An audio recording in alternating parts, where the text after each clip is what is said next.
Hey, cold morning here, waiting for the car to warm up enough I can see.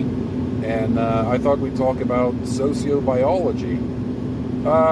Psychologists are expected to stand in three places at once. Right? We take a bio-psycho-social approach to people's problems or complaints or issues, meaning that sometimes they don't have psychological problems. They have biological problems, and treating someone with talk therapy for like a tumor or something would be gaslighting. That would be a problem. So we need to understand enough biology that we're not doing that. And then sociology also plays. So if you have a client who's a racial or sexual minority or a woman and they experience a lot of anxiety and depression, that might not be about them. That might be about being a sexual minority or a racial minority or a woman in a heterosexist, racist, sexist society. We have to be alert to those things too. And then, of course, the psychology, what an individual person thinks and how they feel and whether their thoughts and feelings are reflective of the time and place in which they live. So what I'm here to talk to you about today is kind of a weird variation, which I'm going to call sociobiology. It is absolutely clear that your psychology can change your biology, right? If you're a positive person and you feel good when you exercise and you like having control, you can take control of your body, you can diet and exercise and get fit, get swole, whatever it is. It's absolutely clear in that and many other ways that your psychology can change your biology. Let's see if that'll be rolling. Okay. It is pretty clear that your biology can change your psychology, and your sociology, of course, can change your psychology. But what we're about today is that the time and place in which you live has at least something to do with your body. That is, society can change the shape and functioning of your body and brain. So the first example is, this is America, and America is an obesogenic society. Obesogenic means because we live in America, we're more likely to be fat. There are a number of factors in the United States that promote fatness. I guess the PC term is overweight. I don't want to use that term. It's PC for all the wrong reasons. Overweight implies there is a weight you should be. And we're mostly not wrestlers, right? There are a few wrestlers and jockeys and whatever, and the rest of us are not overweight. We're the weight that we are, which is fat. So some of those factors, access to fast food and snack foods. There is a fast food joint on every corner. Look, when I was a kid, my family went out to eat once a month, and we went to a restaurant literally called Restaurant.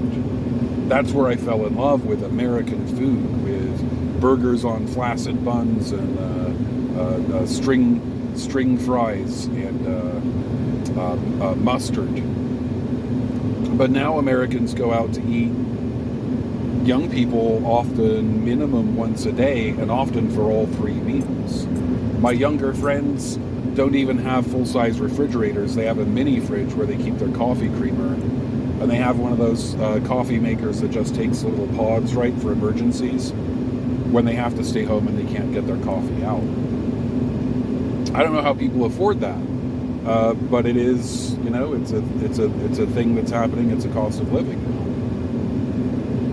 But with fast food on every corner, relentless advertising, and a government that refused to regulate the way that, say, Doritos or Cheetos advertise to children. Cheetos in particular, with Chester Cheetah, is that the guy? Cartoon characters advertising to children, snack like you mean it. These are just a couple of factors in our obesogenic society. I've talked about this more at length on another video. Going to leave it more or less there. Just the challenge is find some food products that are in the US and in Europe and get your European friends to take a photo of the ingredients panel on the back of that product in Europe. Compare it to the product in America. And you'll see we eat a lot of substances that are banned in the rest of the world. Because we are Americans, we are fat. Okay. Now I can hear some objections. The Derek's out there going, but that's an individual choice. Like some people in America are skinny. They watch what they eat. They don't eat out every day.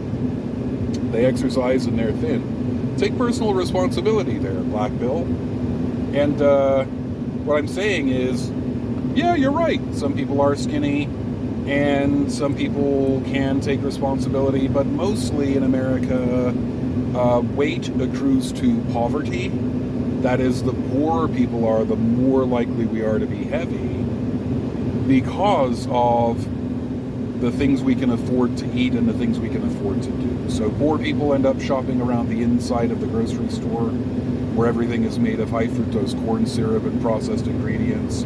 Rich people can afford to shop around the outside edge of the grocery store, and that's where your baked goods are, your vegetables, your actual meat, and so on.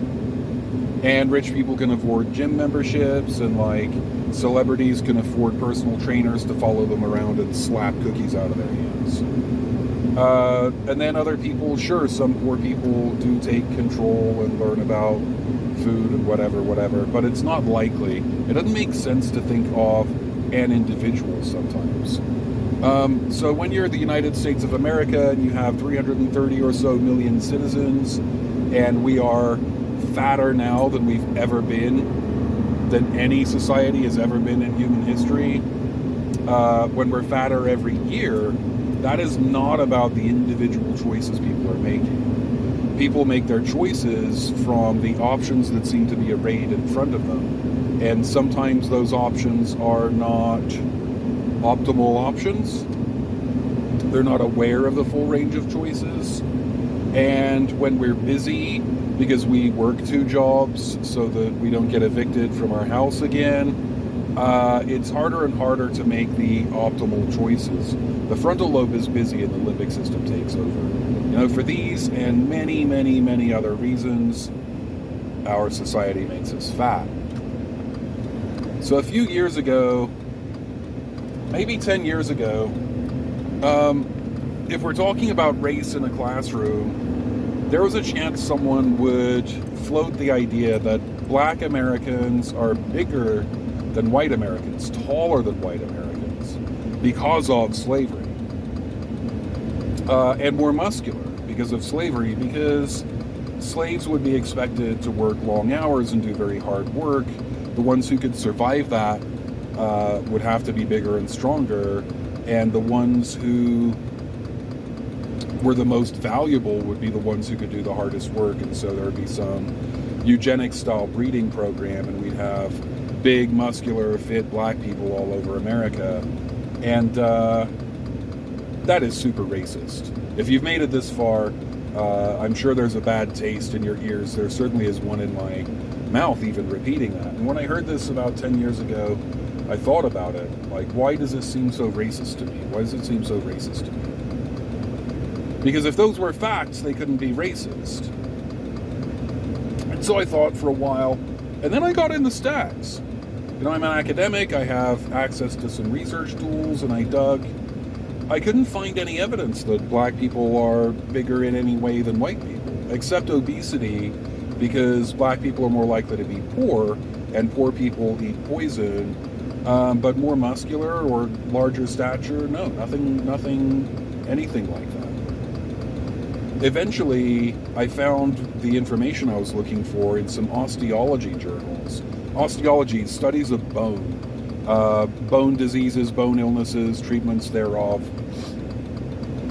and they were the reverse. Like, why osteology? Well, except for racists, who else would be interested in whether white or Black people are taller, right?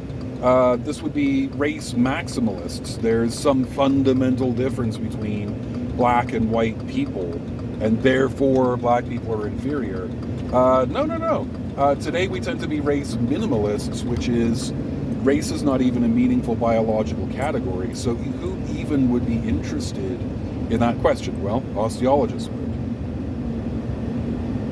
Because if there were some difference between even really tiny, minor, or genetic differences between black people's and white people's bones, then we'd want to be able to tailor our diagnoses and treatments accordingly. And to make a long story longer, white people, in fact, are 1 inch taller on average than black people. But I know a black guy. I know, Derek. God damn it, Derek. I know. We're not saying all white people are taller than all black people. We are saying that there is a statistically significant difference favoring white people in tallness, and that is because this is a racist country.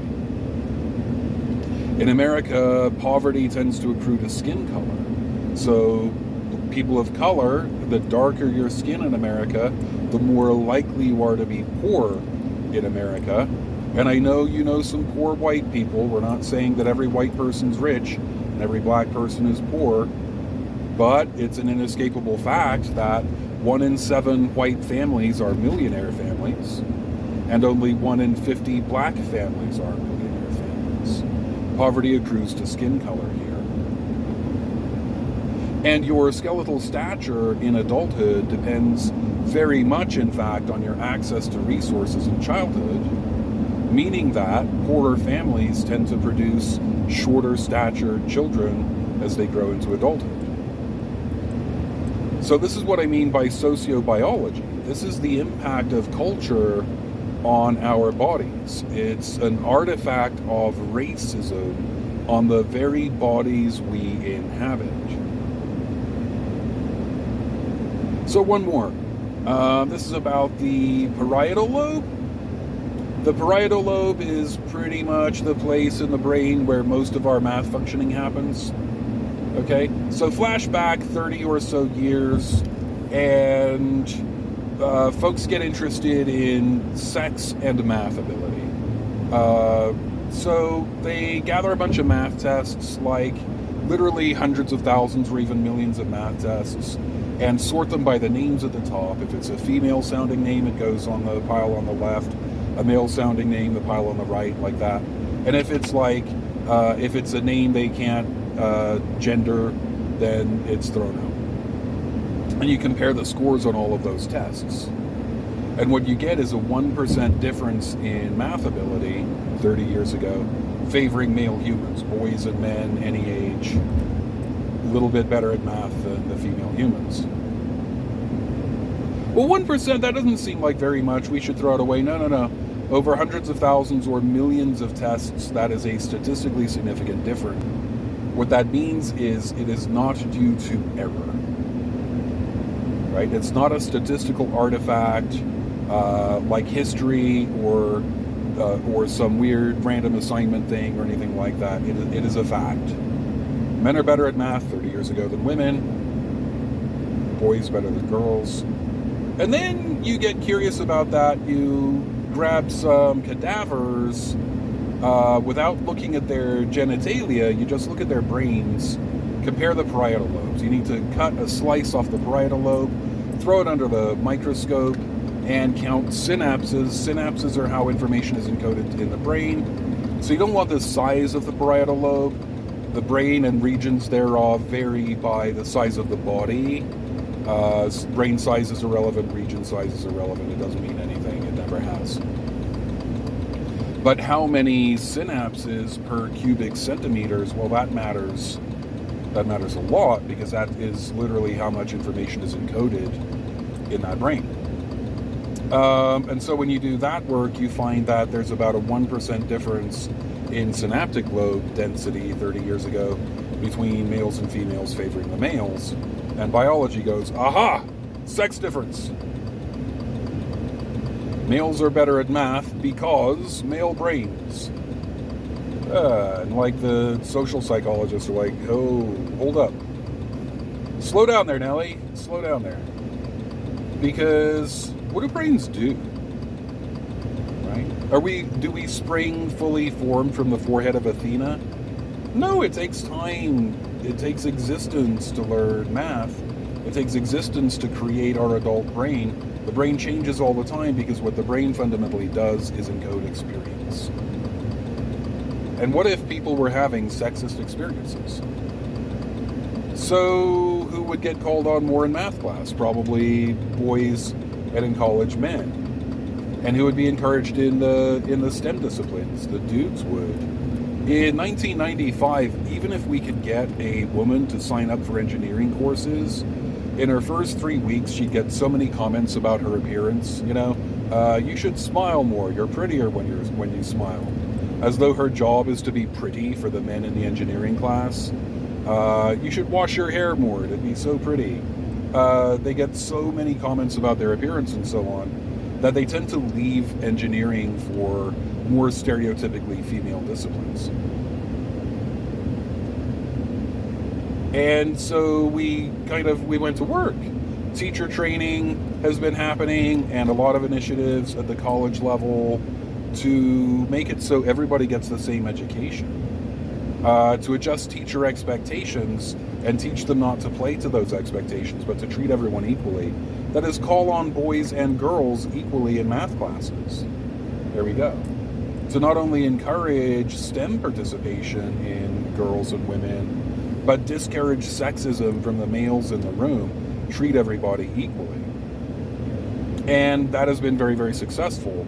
So successful that by about 2010, the only difference in math scores between boys and girls, men and women, was at the very highest level. It was at the ultimate genius level, where you're so good at math that the CIA starts to get worried about you and tries to recruit you. And by modernity, there's no difference at all.